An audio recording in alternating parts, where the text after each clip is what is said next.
திருச்சிற்றம்பலம். வெற்றிவேல் முருகனுக்கு அரோகரா.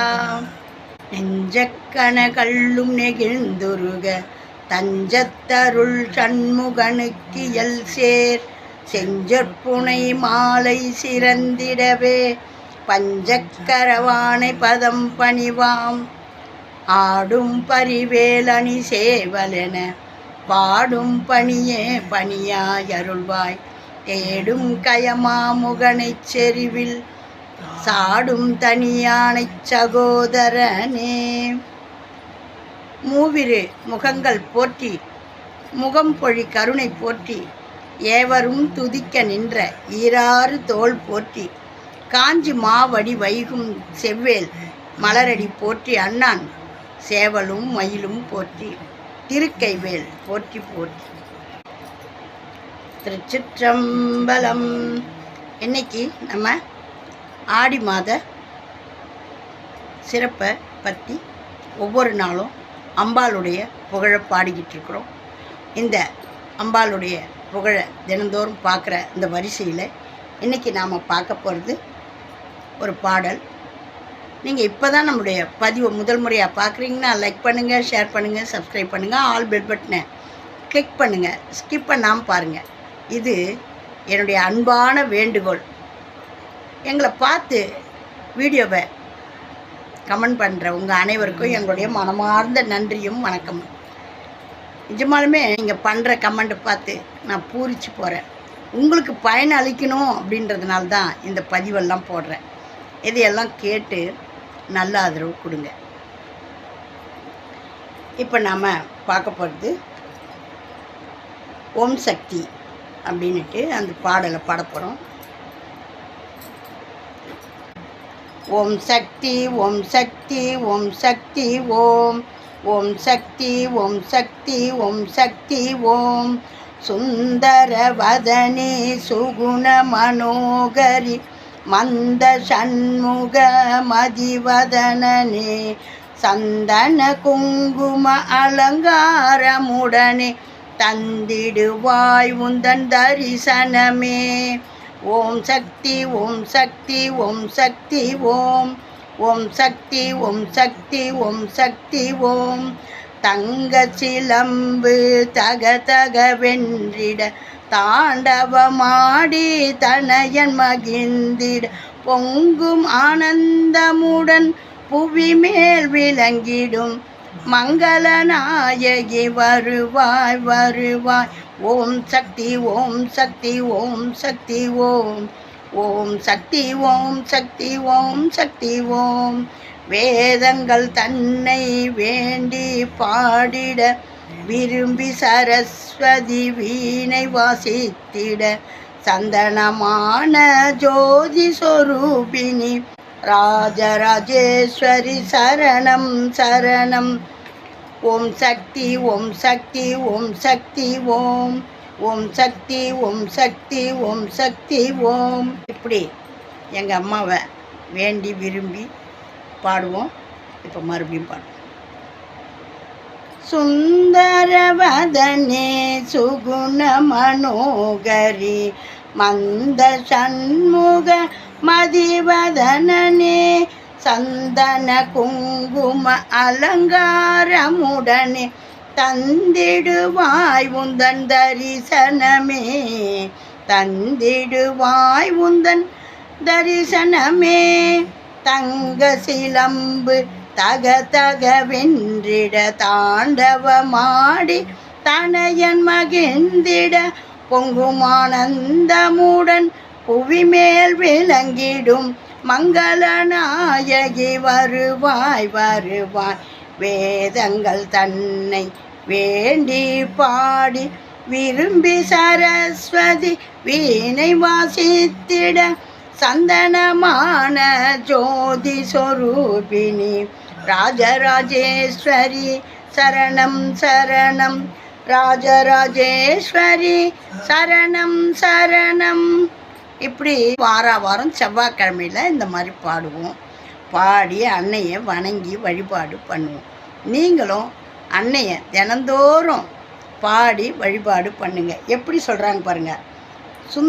அம்மா அந்த அம்பாளை போற்றி புகழ்கிறாங்க.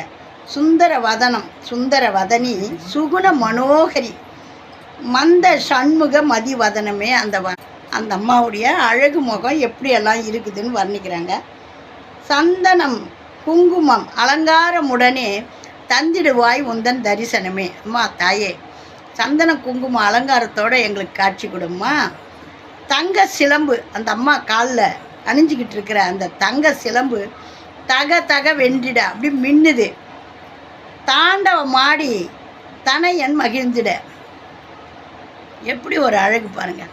இவங்க ஆடுற தாண்டவத்தை பார்த்து தனையன் மகிழ்ந்து போகிறாரு. பொங்கும் ஆனந்தமுடன் புவி மேல் விளங்கிடும் இந்த பூமியில் விளங்கும் மங்கள நாயகி வருவாய் வருவாய் அம்மா. வேதங்கள் தன்னை வேண்டி பாடி விரும்பி சரஸ்வதி வீணை வாசிச்சிட அந்த அம்மா 4 வேதங்களையும் அவங்க புருஷன் வச்சுக்கிட்டு இருக்கார் பிரம்மா. 4 வேதங்களை அம்பாள் வீணை வாசிக்கிறாங்க. வீணையை வாசித்து அந்த அம்மா கையில் மட்டும்தான் புக்கும் வீணையும் இருக்குது.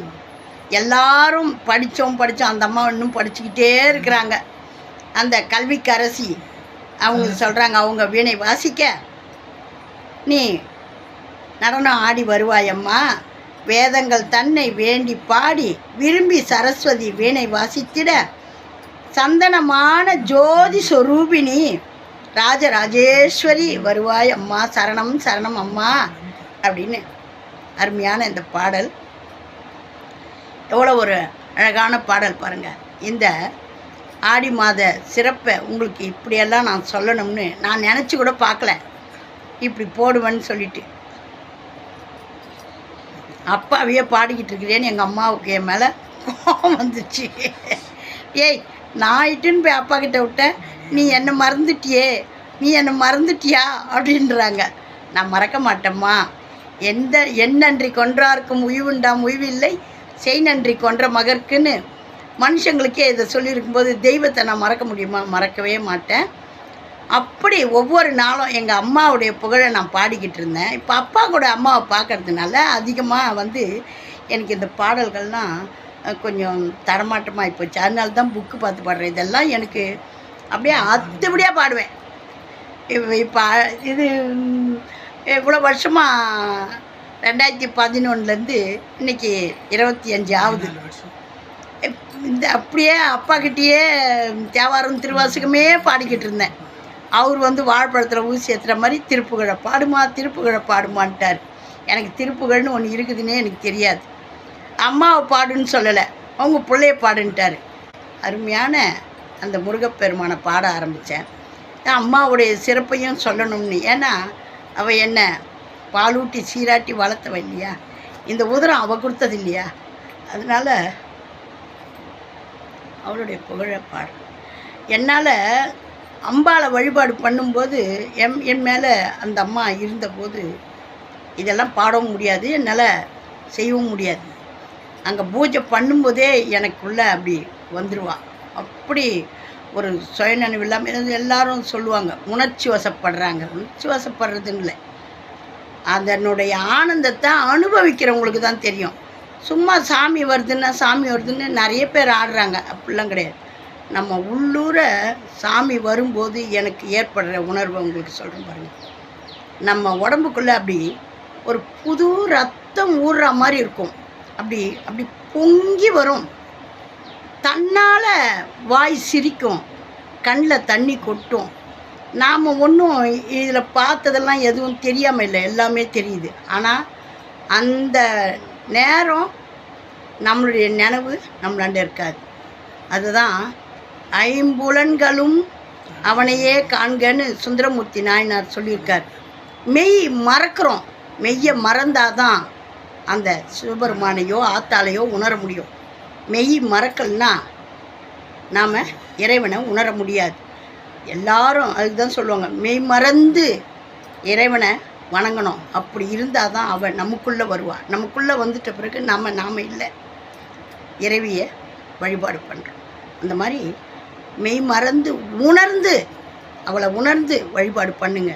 நீங்கள் அப்படியே அந்த பூஜையில் ஐக்கியமாயிடணும். நம்ம சேரமான் பெருமாள் மாதிரி அந்த அளவுக்கு பண்ணலனாலும் கொஞ்சத்துக்கு மாதிரி சேரமான் பெருமாள் நாயனார் என்ன செய்வாராம், நடராஜரை பூஜை பண்ணும்போது பூஜை பண்ணிக்கிட்டே இருப்பாராம். மணிக்கணக்காக பூஜை பண்ணுவாராம். கண்ணை மூடிட்டு பூஜை பண்ணிக்கிட்டே இருப்பாராம். நடராஜருடைய சலங்க சத்தம் கேட்டாதான் கண்ணை முழிச்சு பார்ப்பாராம், பூஜை முடிஞ்சிடுச்சு, இறைவனுக்கு திருப்தி ஆயிடுச்சுன்னு. அன்னைக்குன்ற வேலை சலங்க சத்தம் கேட்கலையாம். உடைவாளை எடுத்துக்கிட்டாராம். இன்னும் நம்ம ரொம்ப நேரம் பூஜை பண்ணிக்கிட்டு இருக்கிறோம், சிவபெருமான் வரவே இல்லையன்ட்டு அந்த உடைவாளை எடுத்து குத்திக்க போன போது நில்லுப்பா நில்லுப்பா நில்லுப்பான்னு நடராஜர் ஓடி வராராம்.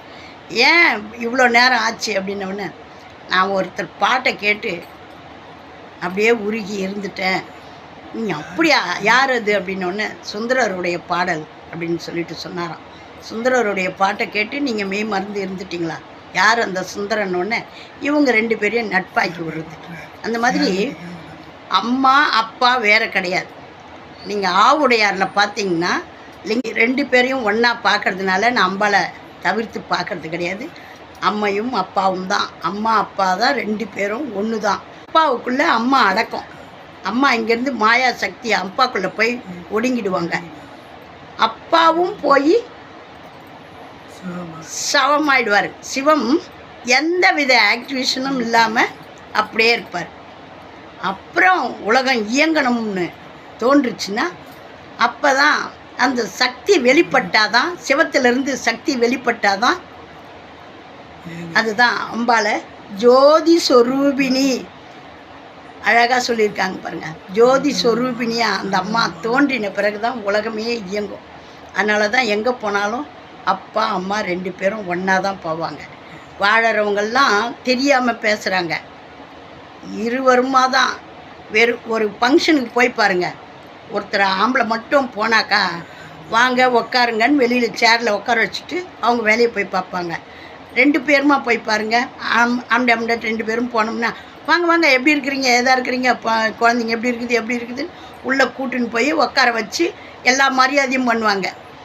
வெளியில் இருந்தால் அப்புறம் போகும்போது ஆம்பளை மட்டும் இருந்தாங்க ஃபங்க்ஷன் பார்த்தீங்களா, சாப்பிட்டீங்களா அப்படின்ட்டு அமுச்சு வச்சுடுவாங்க. ஆனால் மனைவியோடு போனோம்னா மதிப்பே வேறு. அப்படி கூப்பிட்டு உட்கார வச்சு உபசாரணை பண்ணி அவங்களுக்கு குங்குமம் கொடுக்குறதும் தாம்பூலம் கொடுக்குறதும் அப்படி உபசரிப்பாங்க. அந்த மாதிரி அம்மையப்பனோடு தான் நாம் வணங்கணும். அம்மையை வணங்கினா அப்பாவையும் வணங்கணும், அப்பாவை வணங்கினா அம்மையும் வணங்கணும். நம்ம முருகப்பெருமானையும் விநாயகப் பெருமானையும் வணங்கணும். நம்ம வீட்டில் இருக்கிற குழந்தைங்க, நம்ம சந்ததிங்க நல்லா இருக்கணும் இல்லையா? அது மாதிரி அவங்களுடைய சந்ததியெல்லாம் நமக்காக படைக்கப்பட்டது. நாம் ஒரு அரிசியில் எத்தனை விதமான பலகாரம் செஞ்சு சாப்பிட்றோம். அந்த மாதிரி இறைவனில் அப்புறம் நம்ம உடற்கூரே எடுத்துக்கங்க. கண் டாக்டரு, மூக்குக்கு ஒரு டாக்டரு, காதுக்கு ஒரு டாக்டரு, பல்லுக்கு ஒரு டாக்டர்னு இருக்கிறாங்க. இந்த ஒரு உடம்பு தானே, தனித்தனி டாக்டர். ஏன் அத்தனை டாக்டர், ஒரு டாக்டர் போகிறதா? அதுதான். அந்த மாதிரி இறைவன் ஒன்று தான், பலவிதமாக நம்மளுக்கு காட்சி அளிக்கிறாங்க. உங்கள் வீட்டில் மட்டும் ஏன் இத்தனை கடவுளுன்றாங்க? பலவிதமாக அன்னையாகவும் இருக்கிறா, அக்காவாகவும் இருக்கிறா, தங்கையாகவும் இருக்கிறா, அப்பாவாக இருக்கிறார், சித்தப்பாவாக இருக்கிறார், பெரியப்பாவாக இருக்கிறாரு, எனக்கு மாமாவாக இருக்கிறாரு, எனக்கு அண்ணனாகவும் இருக்கிறாரு. அந்த மாதிரி ஒன்று பரம்பொருள் பலவிதமாக ஏகன் அநேகன். மாணிக்க வாசகர் சொல்லுவார் பாருங்கள், ஏகன் தான் அநேகனாக காட்சி கொடுக்குறார். இதை உணர்ந்து அம்பாலையும் அப்பாவையும் வணங்கி வழிபாடு பண்ணுங்க. ஓம் நமச்சிவாயம். வெற்றிவேல் முருகனுக்கு அரோகரா. ஏகம்பத்துரை என் தாய் போற்றி, பாகம் பெண்ணுரு ஆனாய் போற்றி, கனகவாய் திரளே போற்றி, கைலை மலையானே போற்றி போற்றி, உண்ணாமலை சமேத அண்ணாமலையாருக்கு அரோகரா. ஓம் நமச்சிவாயம். நல்லதே நடக்கும். எங்கும் இறை அருள் பெருகட்டும். திருச்சிற்றம்பலம். சப்ஸ்கிரைப் பண்ணுங்கள், லைக் பண்ணுங்கள், ஷேர் பண்ணுங்கள்.